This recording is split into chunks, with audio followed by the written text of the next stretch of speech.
Greetings to all our viewers from the peninsula of Qatar.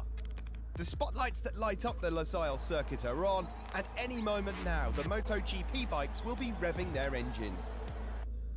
Once again, as is customary on this track, we're looking forward to great weather for this Grand Prix, with temperatures that shouldn't cause any tyre problems.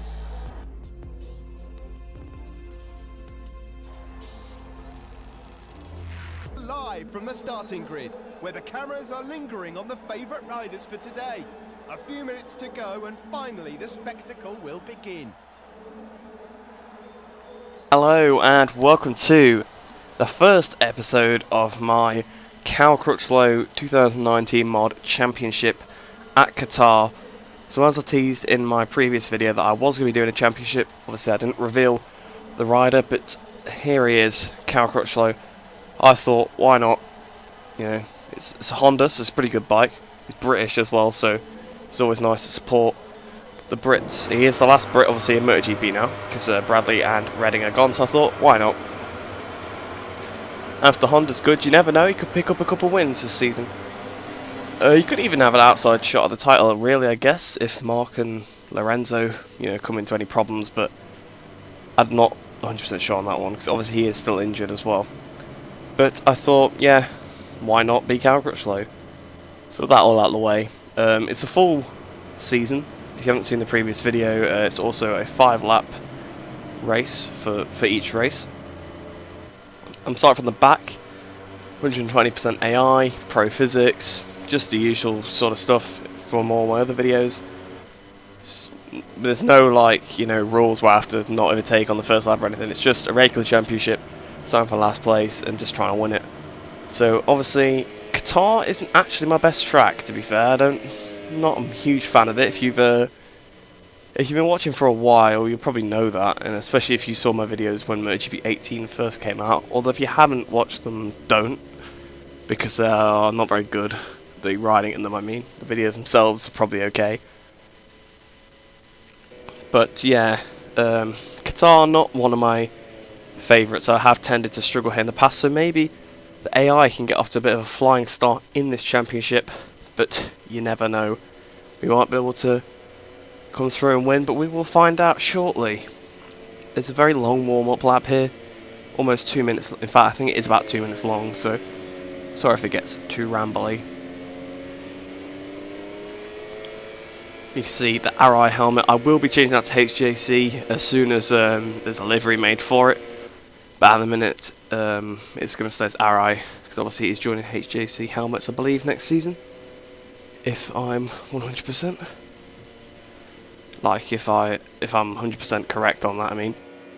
The Qatar Motorcycle Grand Prix will start shortly here in Doha, and the riders are ready to compete on an amazing illuminated racetrack. Yes, it is pretty good to see the bikes at night. We don't get to see that very often on this channel, obviously, as I do avoid Qatar quite a bit. Waiting for the lights to go out. The lights are out for the first round of this championship. We've got off to a pretty decent start. Carol Abraham's got off to an amazing start, but we're passing our teammate already on the run down to turn 1. We're passing Siren as well, on the inside of Morbidelli, on the inside of Oliveira as well. We approach turn 1, we're on the curb now. The curb's dragging us round onto the grass a little bit. That's a bit bad. We haven't gained anything from that, so that's good. We've not taken any positions off the circuit. Still in 18th position here, trying to go on the outside of Carol Abraham. A couple of riders jostling for position up ahead. See, we're right behind him now, through this right-hander turn through, at the inside of Abraham, up the inside of Spagro and Quattararo on the outside there. Hitting the brakes, trying to go around the outside of Tito Rabat on that Despedici GP18. Around the outside of Tito Rabat, in fact he's probably on the GP19, but I'm not 100% sure on that. But around the outside of Rabat now, we've got the position up into 14th place. Paul Spagro up ahead of us, so we're trying to get the inside into this corner, almost. Through turn 6, now at the inside of Bagnai, and Spagro, and Mir, and Petrucci on the exit of that corner. We're even going to get Iannone around the outside, we have to leave him some space. But the three of them have gone back on the inside, so Petrucci and Mir have overtaken us now. We're down into 12th position. Once again, this has been an amazing start from the back of the grid, especially considering we're only about halfway through the lap. We've ran a bit wide through turn 9. Are we going to be attacked once again? Here goes Bagnai around the outside, but we're back in front of Bagnai now. We're back up into 12th position. We're talking really quickly now. It's quite funny actually, but we're trying to get alongside Jean Mir up the inside through turn 11. Bit of contact with Jean Mir there. Past Jean Mir up into 11th position, and Jean Mir can get back to the inside. He can't quite do it. Trying to catch up to the back of Hoy Lorenzo now. Going to go around the outside of Hoy Lorenzo. Can we do it? No. Yes, we've gone around the outside. Now we're going around the outside of Iannone. So much to talk about going on around the outside of Petrucci. Petrucci's kept the position on that mission win out to Ducati on the inside of Petrucci now. Bit of contact with Petrucci. We're up into 8th position. And finally slow down a little bit now. We're so fast for that half of the lap. But the inside of Alex Rins into the last corner. On the inside of Alex Rins. Have we got the move done? Alex Rins, bit of contact with him around the outside of the Honda, sorry. Powering out the last corner. Up into 7th position. But an amazing first lap. Been a very hectic first lap as well. So over the line we go. We've done a 56.8 sorry, to Dobby's 55.5. So we are quite a bit off the pace. Obviously we did have to pass most of the riders in the field though. We ran a bit wide into turn 1. Jack Miller, actually Cal Crutchlow's friend in real life. One of the targets made. We ran wide again through turn 2. Is that going to allow Alex Rins to attack us around the outside of both the Suzuki's really there, because they did try to stick the noses at the inside, but they couldn't quite get the move done. Goes up to the back of Jack Miller. Around the outside of Jack Miller on the Pramac. Up into P6 now. Behind the GOAT, Valentino Rossi and Jean Zarco on the KTM. Going at the inside of Rossi. Can we do it? Trying to get up his inside. Oh, we've not quite done it though. Rossi keeps the position. We're going to have to go to the outside through his corner. Rossi's attacking Zarco now through turn 6. Zarco on the outside, Rossi on the inside, out this turn 6, we're past Zarco, we're passing Rossi around the outside. No, Rossi's got the power on that Yamaha. We're around the outside of Rossi, but we've ran a bit wide, just like we did on lap 1. That's allowed Rossi to keep the position there. And Zarco has slotted in behind, so we're now up into 5th position after about 1.5 laps of 5. So we are right behind Valentino now. We're going to try and oh, we've hit him there, we've hit him there. He's hit the brakes a little earlier than we thought we were going to, and we've hit him with the back. I was going to say we were going to sort of watch him and see what he's going to do, but we've had contact with him. He's now trying to attack Marquez into these triple rights through turn 12 on the throttle. Rossi's trying to go the inside. We're trying to go around the outside. We're sandwiching Marquez 3 wide through that right hander there. So up into 3rd position now, using the curb wall on the outside, almost crashing on that curb for turn 14. And immensely, Rossi's now through on Marquez as well. So double overtake on Marquez there. So Marquez is dropping through the pack.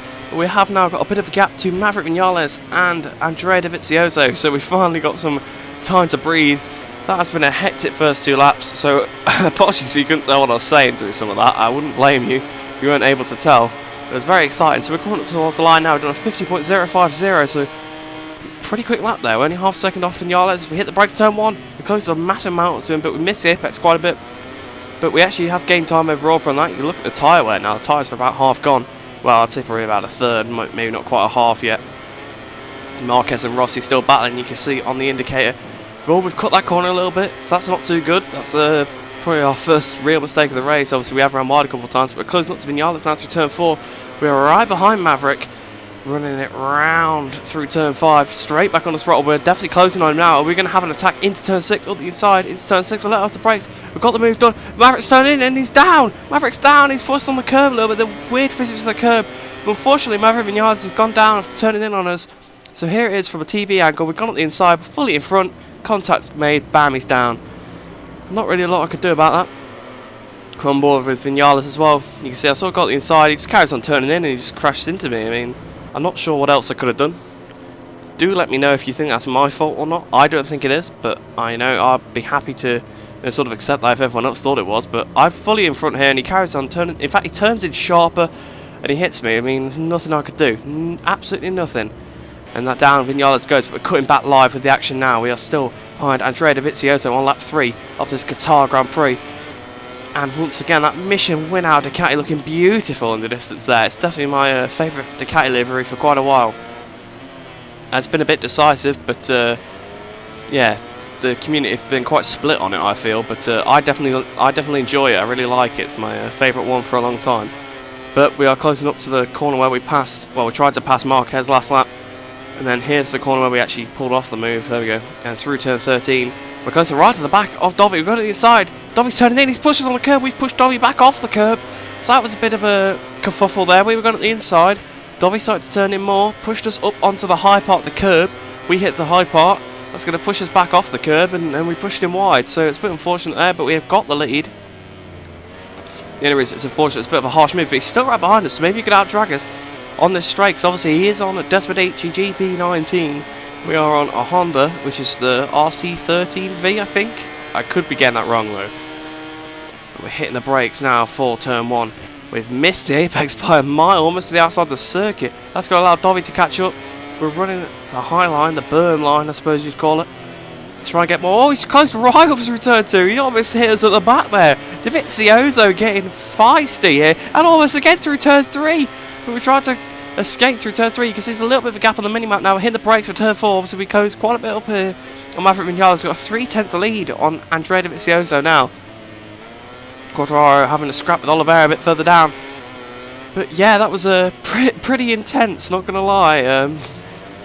You know, Dovi almost hitting us at the back twice. It's been an absolutely enthralling race. If the rest of the championship is like this, then it's going to be enjoyable. And we've almost crashed on that curve there. That curve pushes really wide. The curves are pretty dodgy at this track.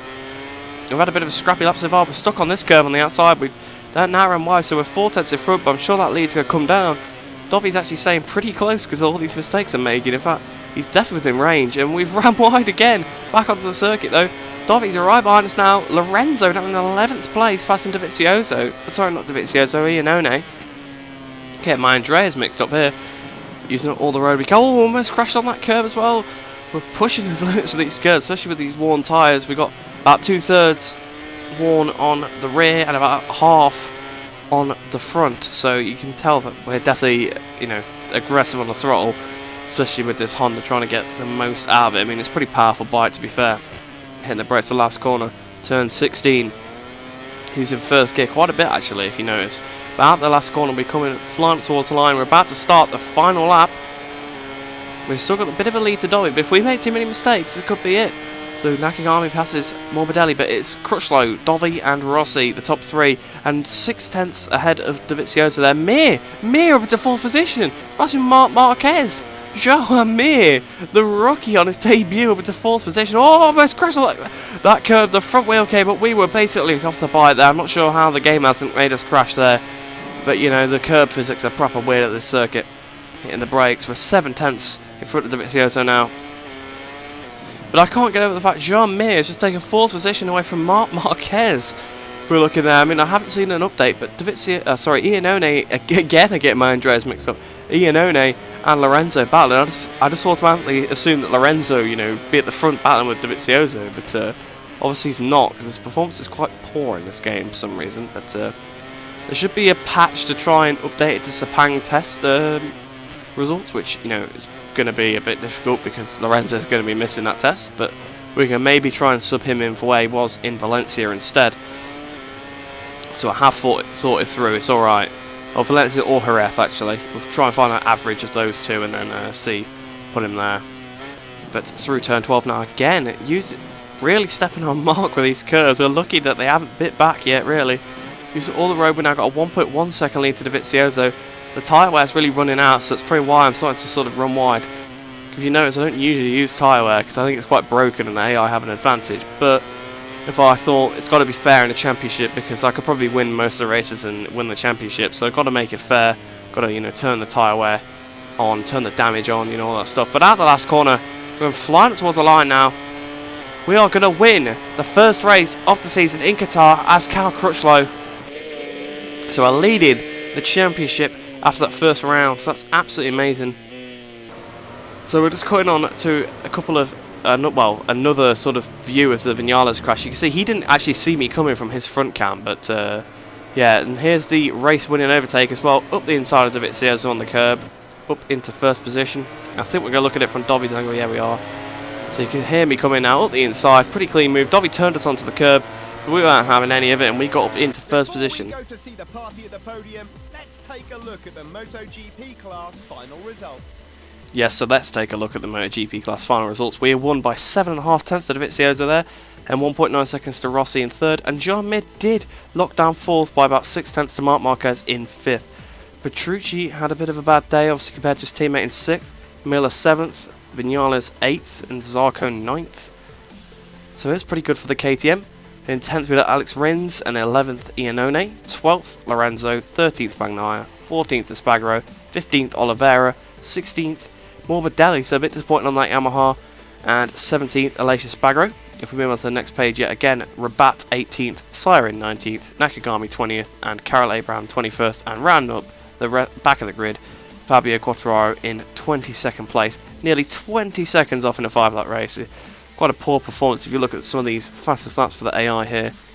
You know, Karel Abraham 53.0, look at Siren 53.2 compared to my 50.0, so the AI are absolutely shocking. I mean, I know they're the back of the grid AI, but some of the AI are absolutely shocking at this race. So we're cutting onto the championship standings now. You know, it's the exact same as the race results. We've got 5-point lead over Dovi, 9 over Rossi, 12 over Mir, and 5 over Marquez. So I guess they are probably going to be the main rivals. So we're scrolling through again, but I just read out the order, so there's no point reading out again. We're just going straight to the bottom this time. But yeah, it's been a very good first race. You know, getting the victory straight away. That's exactly what we want to see. So cutting onto the constructors now. Honda lead with 25 points over Ducati with 20, Yamaha with 16, Suzuki with 13, KTM with 7, and Aprilia with 5. And from what I understand, it just takes the points to the highest finisher so that it doesn't benefit, you know, manufacturers like Yamaha, Ducati, and Honda for having extra bikes. But looking at the team's championship now, Mission Winnow Ducati team are leading with 30 points ahead of LCR Honda Castrol with 25, and Movistar Yamaha Motogp with 24. But I'm sure that will become Monster Yamaha once the mod gets updated to add some more liveries. But I hope you enjoyed that first race. I definitely enjoyed racing and commentating it. You know, smash that like button if you're looking forward to the second episode. I hope you enjoyed the video. Hope you enjoy the rest of your day. I shall see you in the next one. Here are the stars of the day, enjoying a round of applause from the team and fans. Everyone gave it their all today. You can't deny that these riders were on another level.